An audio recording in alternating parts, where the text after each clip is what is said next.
continuamente estáis fazendo, continueis progredindo cada vez mais, porque estáis inteirados de quantas instruções vos demos da parte do Senhor Jesus.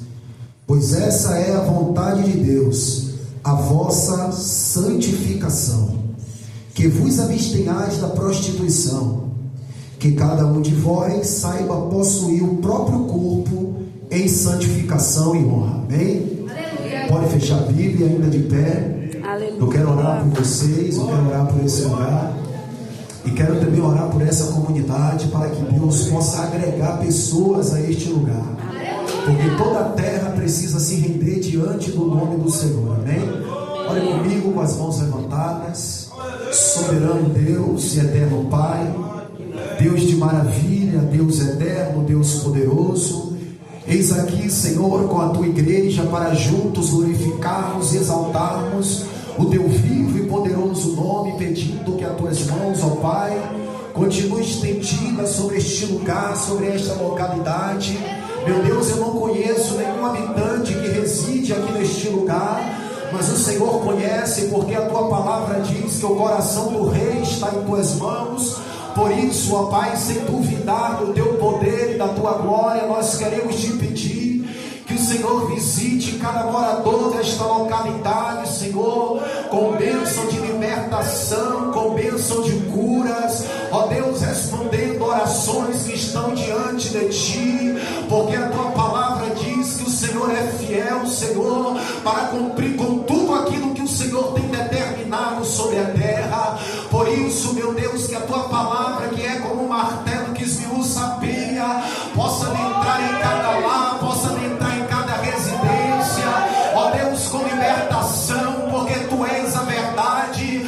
Nós queremos nessa noite orar, repreendendo no nome do Senhor Jesus toda maldição que possa estar de pé contra este lugar, contra esta localidade, Senhor da glória, impedindo da tua palavra prevalecer. Ó Deus, a tua igreja ora, a tua igreja clama, a tua igreja, meu Pai, suplica pelo Senhor dos exércitos, que o Senhor possa trazer resposta, meu Deus, para que vidas se rendam ao Senhor neste lugar, e todo o império das trevas caiam por terra, e tudo aquilo que o inimigo, Senhor, tem semeado, venha ser desfeito no nome de Jesus. Também eu quero orar pela tua igreja, ó Pai, para que esta igreja seja uma igreja viva, para que esta igreja seja uma igreja operante, uma igreja que busca os dons, uma igreja que busca poder celestial, porque a tua palavra diz que os que pedem recebem,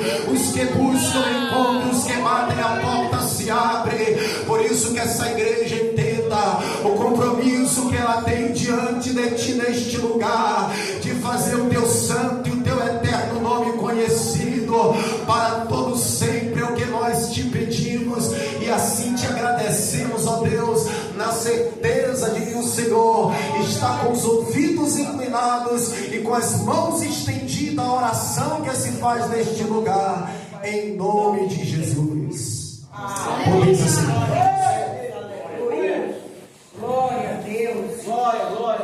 Eu amo servir esse Deus, porque esse Deus é eterno, irmão. Esse Deus é poderoso. Esse Deus que nós servimos, aleluia, não é um Deus que pode ser interpretado pela imaginação do homem. Aleluia. Nós o servimos pela fé, mas não entendemos todos os seus modos operantes. Louvado seja Deus. E quando ele se manifesta ao homem, é uma manifestação de maravilha e se torna algo irresistível.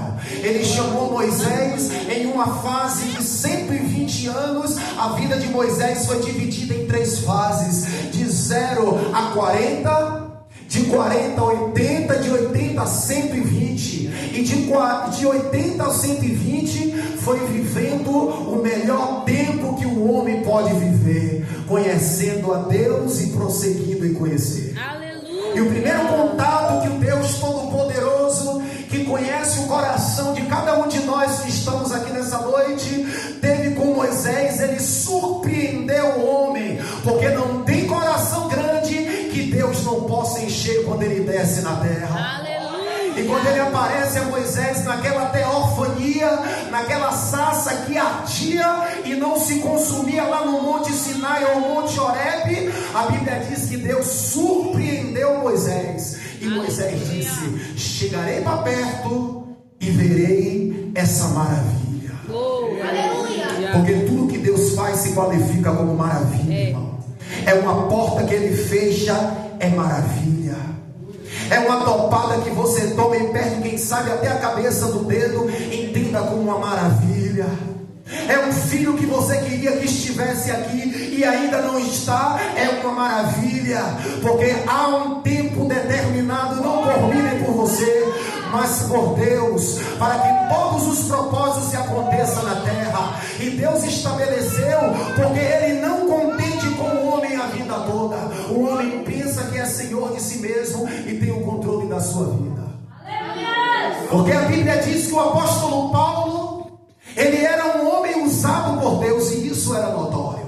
E ele teve 3 viagens missionárias. A primeira viagem que Paulo teve foi com Barnabé, e a segunda foi com Silas, devido a uma demanda que houve entre ele e Barnabé. Só que lá em Atos 15, no final do capítulo, a Bíblia vai dizer que Paulo vai com Silas e ele decide passar pelos lugares aonde ele já tinha ido e edificado igreja.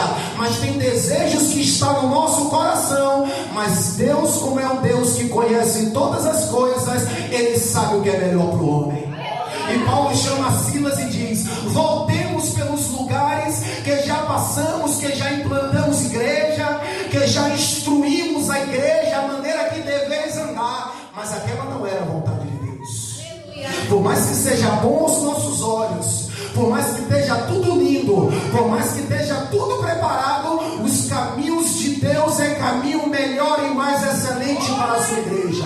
Ele diz em Jeremias: eu bem sei os pensamentos que tenho a respeito de vós, pensamento de paz para vos dar ouvir que vos desejais. Aleluia, Jesus. Oh, glória a Jesus. Porque Deus visa o crescimento do reino. E talvez o meu intuito em fazer o reino crescer é um intuito inocente. Mas Deus sabe, irmão, quem são as almas que vão se encurvar diante dele.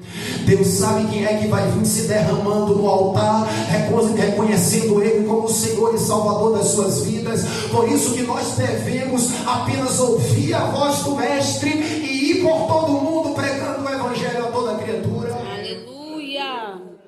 E a Bíblia diz que o Espírito leva Paulo para Troade. E à noite, acredito eu que ele estava orando, porque não foi sonho, foi visão. E o apóstolo Paulo, no campo missionário, entendia que não era tempo de perder tempo, mas todos que fomos chamados com uma missão, e missão essa que nós entendemos que é tão grande, e não podemos dormir diante do Senhor, enquanto tem uma igreja sendo perseguida lá fora, enquanto tem alguns sangrando o joelho. Mateus 17, Jesus no Monte da Transfiguração, orando, pagando o preço, porque ele sabia o caminho de terror que ele havia de passar, determinado pelo Pai. Está Pedro, Tiago e João dormindo. E nós não podemos dormir enquanto alguém está orando, enquanto tem uma igreja pagando preço, pedindo dons espirituais, pedindo o poder do céu. Nós precisamos nos unir e dar as mãos ao que está orando. E louvado seja Deus. E a Bíblia diz que Daniel levou aquela demanda dessa Sadraque, Mesaque e Abednego. Aleluia. E eles foram pedir misericórdia, quem tinha misericórdia para liberar sobre a igreja. Aleluia. E ele foi pedir resposta a quem tinha resposta para trazer para a igreja. E ele foi pedir resolução de causas que os sábios da Babilônia não tiveram. E eles foram pedir resposta ao Deus Todo-Poderoso, que a Babilônia até aquele instante não tinha. Louvado seja Deus. Mas eu quero dizer para a igreja nesta noite: o Senhor tem resposta. O Senhor tem resposta para a sua igreja. Nós precisamos descer à casa do oleiro. Aleluia. Nós precisamos entender que a nossa necessidade é urgente. Não durmamos. vigiemos e sejamos sóbrios. Aleluia. O diabo não quer que a igreja se coloque na brecha. O diabo, inimigo das nossas almas, ele brama buscando a quem tragar, a quem esfriar, a quem parar. Mas a igreja tem todo o conhecimento, aleluia, da palavra que foi liberada sobre ela, aleluia, do poder que está envolvendo a igreja, da unção que foi determinada sobre todos aqueles que crê. Saiba pregar ou não saiba, saiba louvar ou não saiba, saiba falar ou não saiba, mas que sabe que Ele é bom e que a sua misericórdia dura para sempre. Aleluia. E está lá Deus dirigindo em tudo o apóstolo Paulo, porque ele sabe o fim de todas as coisas. Está lá, Paulo entrou uma dia à noite, Deus dá uma visão, aonde a necessidade das almas clamavam, havendo sacerdote naquele lugar, naquelas regiões, mas eles não saíam para fora do templo, e não saíam levando a vergonha da cruz, o escândalo da cruz. E Deus disse: eu vou dar a visão a quem quer, eu vou dar sinal a quem quer, eu vou falar com os que querem, e vão entender aquilo que está no meu coração. Aleluia. E Deus dá uma visão a Paulo, aonde um varão macedônico dizia: passa a Macedônia e ajuda-nos.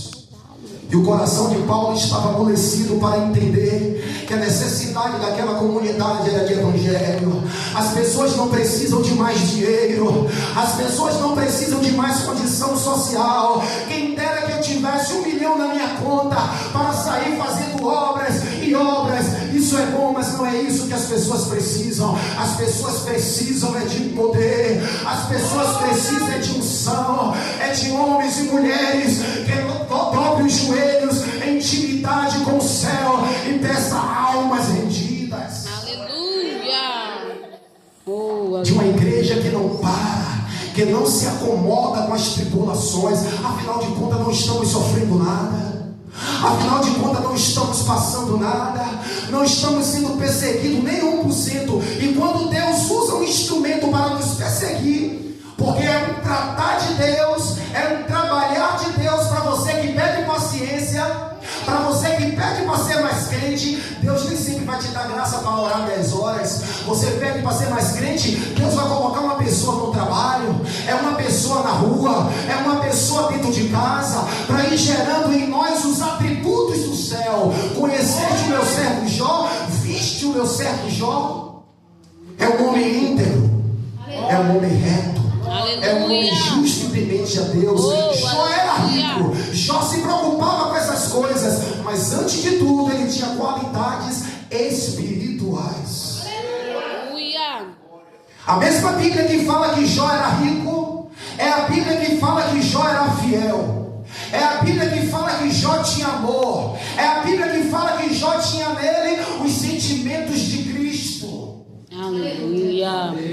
Isso me faz entender que antes de buscarmos as coisas daqui, precisamos ser envolvidos com a glória de Deus.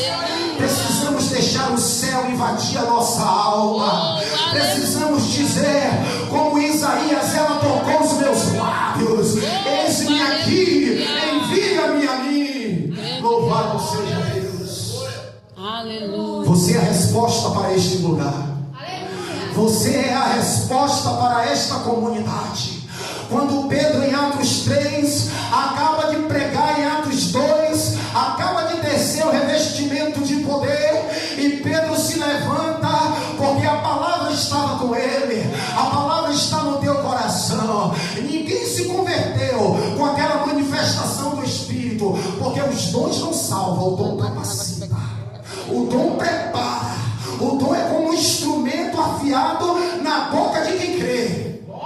Ninguém se converteu, ninguém mudou de vida, mas como que aquele povo se converteu? Quase 3.000 almas, quando houve um Pedro que pregou. Ei Pedro, Jesus te chama a pregar em tempo e fora de tempo. Jesus te chama a anunciar em tempo e fora de tempo. E o clamor dessa comunidade que nós estamos, o clamor desta localidade é o mesmo clamor que aqueles irmãos daquela época fizeram a Pedro, quando o evangelho acabou. acabou de ser despejado nas suas almas, eles disseram: o que faremos?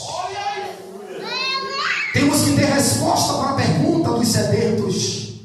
Temos que ter resposta para o clamor das almas, dos famintos, quando chega diante de nós, até de boca calada, e nós não conseguimos discernir o que ele está necessitando. Aleluia! Porque aquele homem estava pedindo esmola, mas Jesus sabia que ele não precisava de esmola.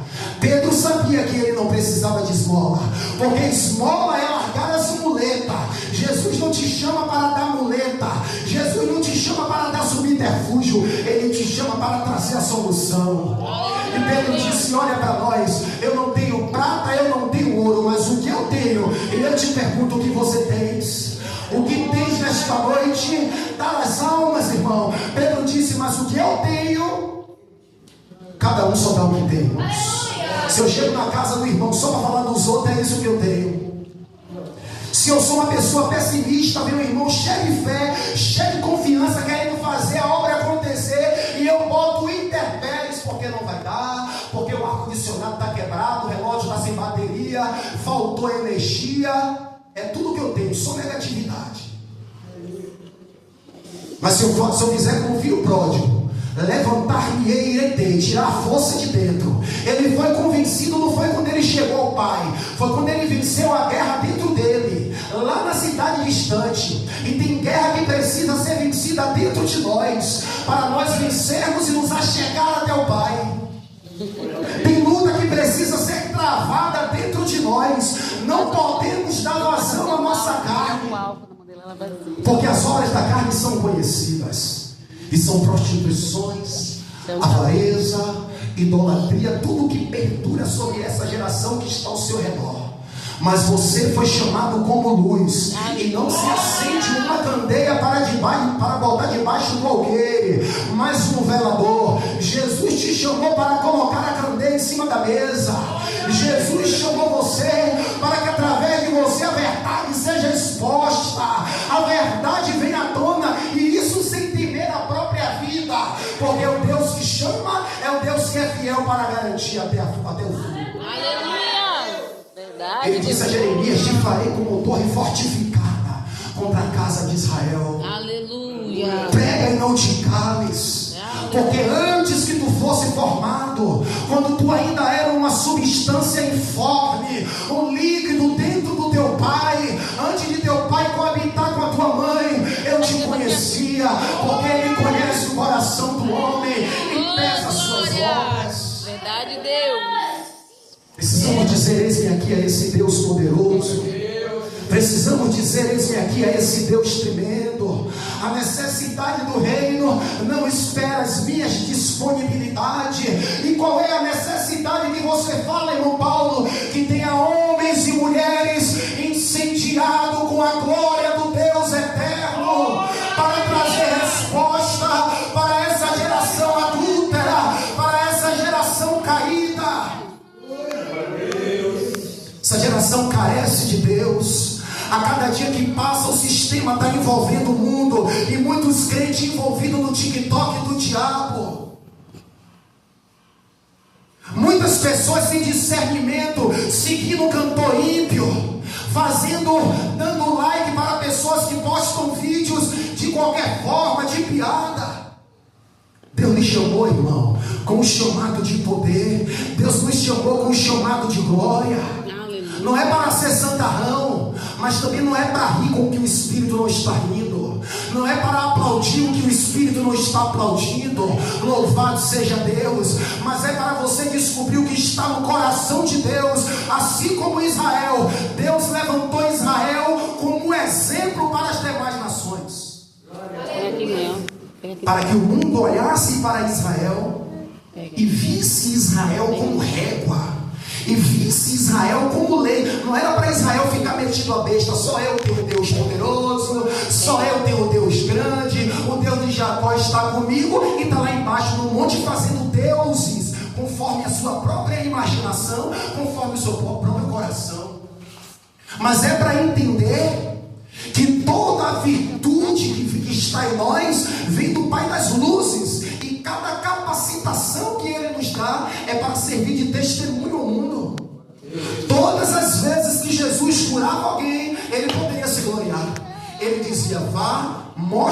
sacerdote o que a lei exige para servir de testemunho ao povo.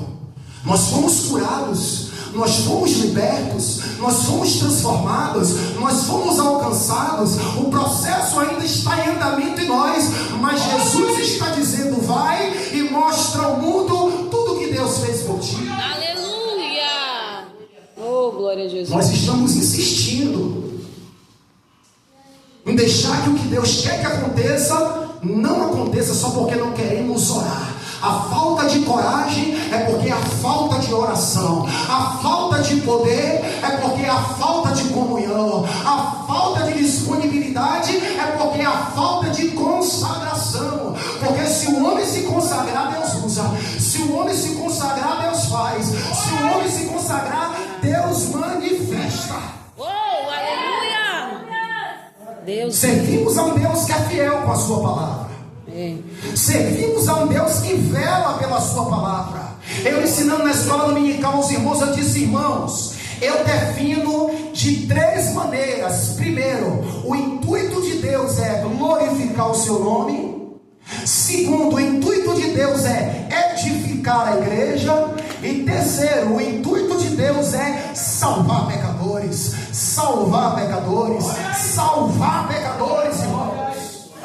Aleluia! Oh. E onde aqueles irmãos passavam, vidas eram agregadas. Grande Deus. Porque eles não falavam palavras vazias, lançadas ao ar, palavras inventadas pela teologia de si mesmo. Porque a faculdade teológica forma pregadores, mas só Deus forma profeta. Só Deus forma novo nascido. Desce à casa do oleiro, se envolve com a face do Pai, e você vai ver que o que era dificuldade outrora não passa mais a ser. O que era empecilho outrora, o que era impedimento outrora, você vai falar como Paulo: eu posso naquele que me fortalece. Você vai falar como Jó: eu bem sei que tudo tu podes, e os teus planos não serão frustrados. Aleluia. Estava Paulo, ouviu a voz de Deus, entendeu. Quando nós ouvimos e entendemos, o que é que nós temos que fazer? Obedecer. Sair do conforto, sair de perto da nossa parentela. Sai da tua terra e da tua parentela. Hoje eu falo a história de Abraão e é algo lindo. Beleza. Você sabe o que Abraão fez para ser chamado de pai da fé? Aleluia. Se você estudar a história da genealogia de Abraão, nós sabemos que em Abraão ainda não tinha essa ideia de Israel, porque veio de Jacó para cá. Mas até antes de Jacó, o povo hebreu já tinha uma cultura forte. E nós sabemos que o costume de Deus naquela época era pegar o filho primogênito e dar sequência à linhagem do pai, à linhagem real, aos dons, ao chamado, ao chamado sacerdotal. Então Abraão não caiu como pai da fé de paraquedas. Antes de um homem receber um título, o homem tem que fazer escolhas. Antes do homem receber um título, o homem tem que tomar decisões firmes. Como Daniel decidiu no seu coração. Antes de um homem receber um título, o homem tem que aprender a fazer renúncia. Paulo disse: o que para mim era lucro, hoje é perda pela sublimidade de conhecer Cristo. O que nós temos perdido por Cristo? O que nós temos aberto mão por Cristo? O que nós temos renunciado por essa glória, por essa pérola de grande valor? Aí está lá Abraão. Se você estudar a história da genealogia, Abraão foi o primogênito do seu pai, o pai de Abraão, primogênito do seu avô, o avô de Abraão, primogênito do seu bisavô. Assim aconteceu de Abraão até Sete. Abraão vem de linhagem de primogenitura. Então quando você vê Deus dizendo: sai da tua terra, sai da tua parentela, porque o pai de Abraão, diz a Bíblia, que era idólatra. Abraão estava disposto a renunciar direitos de quem era filho primogênito, a abrir mão de direitos pelo chamado do Senhor, para ouvir a voz do Eterno ecoar no seu coração, para que ele pudesse ser bem sucedido. E aí está Paulo, ouviu a voz de Deus, entendeu, obedeceu. Sabe qual é o resultado? É êxito no ministério. é uma vida de força no ministério, almas sendo rendidas aos pés do Senhor. E quando o homem ouve a voz de Deus, acontece esses 3 parâmetros que eu falei. Por onde Paulo e Silas estavam indo, primeira cidade, Filipos, a jovem adivinhadora liberta, Lídia convertida, o carcereiro convertido e o nome de Deus sendo glorificado. E a igreja sendo firmada e edificada, e pecadores dizendo: eu quero esse Deus, eu quero essa fé, eu quero essa graça que vocês estão pregando. Porque obedeceu a voz de Deus. E quando a igreja obedece a voz que ecoa no coração, a voz vinda do céu, cuidado, porque existem muitas vozes, nenhuma sem sentido. Aleluia. Mas se eu conhecer o sentido da voz, eu vou saber quem fala comigo. Você vai saber quem fala contigo. Se é Deus, se é o diabo ou se é a carne. 3 vozes: Deus, o diabo, a carne. Paulo sabia que era Deus. Aleluia, Jesus. E as coisas começaram a acontecer. De Filipo, quando Paulo liberta a jovem adivinhadora, para onde Paulo vai? Louvado seja Deus, para 2 cidades que eu me esqueço o nome: Anfípolis e outra cidade. Só que eles vão para lá de passagem. Ele está correndo de Filipos, porque o evangelho não foi bem aceito. O inimigo não fica satisfeito quando almas estão sendo libertas, quando almas estão sendo alcançadas, pastor. O inimigo sabe que o campo minado dele vai ser explodido pelo P12, mas não é dos Estados Unidos, não é de Jeová. Aleluia. E aí ele perseguia Israel, perseguia Paulo. Quando Paulo vai esbarrar em Tessalonicense, irmão, cidade do Tessalônica, e Paulo chega lá corrido, irmão, escorraçado por amor ao evangelho, quem sabe até foragido na visão moderna de hoje, foragido fora da lei, era um homem que ia de cidade em cidades. O próprio Deus disse: mostrarei o quanto vale a pena sofrer pelo meu nome. O próprio apóstolo Paulo tinha consciência de que o Espírito Santo revelara de que se lhe esperava eram tribulações de cidade em cidade, mas Paulo não se inquietava com as tribulações, porque o que ardia em Paulo era maior e mais forte do que as tribulações e do que as ameaças dos doutores da lei. E aí Paulo chega em Tessalônica, e quando Paulo chega em Tessalônica, Paulo consegue durante 3 sábados. A Bíblia diz lá em Atos 17 que durante 3 sábados houve um trabalho para a gente estar falando dessa igreja hoje. Se não fosse a obediência de Paulo, se não fosse a disponibilidade de Paulo, se não fosse a santidade de Paulo, se não fosse o preparo de Paulo, hoje poderíamos estar pregando em Filipenses, mas não em Tessalonicenses. Hoje poderíamos estar pregando em Apocalipse, mas não em Tessalonicenses. Tem pessoas que estão deixando de ouvir, porque nós ainda não ouvimos a voz de Deus. E Deus não vai falar com elas diretamente, porque Deus não falou ao Egito diretamente. Deus usou Moisés. Deus não revelou a Babilônia, ao faraó, o significado da revelação. Deus deu um sonho para turbar, mas a revelação ele dá à igreja. E a igreja precisa se achegar ao mundo com a revelação do coração de Deus. Aleluia. E aí Paulo chega em Tessalônica, e por 3 sábados a Bíblia diz que ele arrasa com os judeus a respeito das escrituras. Paulo era um homem que conhecia piamente a Torá. Naquele tempo ainda não tinha o Novo Testamento, mas tinha os 5 livros de Moisés, a Torá. Paulo conhecia de capa a capa. Paulo era um homem que se debruçava na palavra, que fazia da palavra o seu escudo e broquel, e quando ele abria a boca ele tinha autoridade e ninguém resistia. E quando ele abria a boca saía fogo e ninguém resistia. E quando ele abria a boca os homens temiam, assim como temeu João Batista, é um homem justo. A Bíblia diz que Herodes temeu fazer algo porque João era um homem justo. A Bíblia diz que a mulher de Pilatos teve um sonho e disse: olha, Senhor meu, não mexa com esse justo, porque essa noite eu tive um sonho e a minha alma muito se perturbou. Você é justo, a igreja é justa, a igreja é santa, e a igreja tem um dono. Tome coragem, como Deus disse a Josué: tem bom ânimo, porque quem peleja contra a igreja não prevalece, porque a nossa entregará sou eu, Josafá. Sabe por quê? Josafá pegou aquela carta e apresentou ao Deus do céu. Traga diante do altar aquilo que está sendo para você aflição, aquilo que para você está sendo ameaça, e mostre para Deus que você depende dele em tudo, e mostre para um problema que você tem um grande Deus. Aleluia.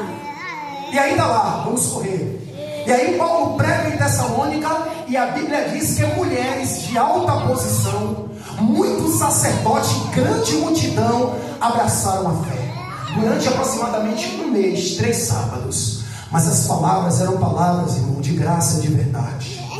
A palavra de Deus, quando fala através de quem está orando, de quem está buscando, deixa algo de quem está ouvindo. Aleluia. Filipe, em um momento, vamos botar aqui que a Bíblia não fala, de 40 minutos, conseguiu, sem dar estudo de batismo, sem dizer a ele, tu precisa se batizar, mas só deixando o Espírito falar, só deixando acontecer do jeito que Deus quer. Filipe começando daquela passagem que ele estava ouvindo, sem argumentar nada, sem estratégias humanas, sem malandragem, como muitos hoje usam malandragem para trazer pessoas.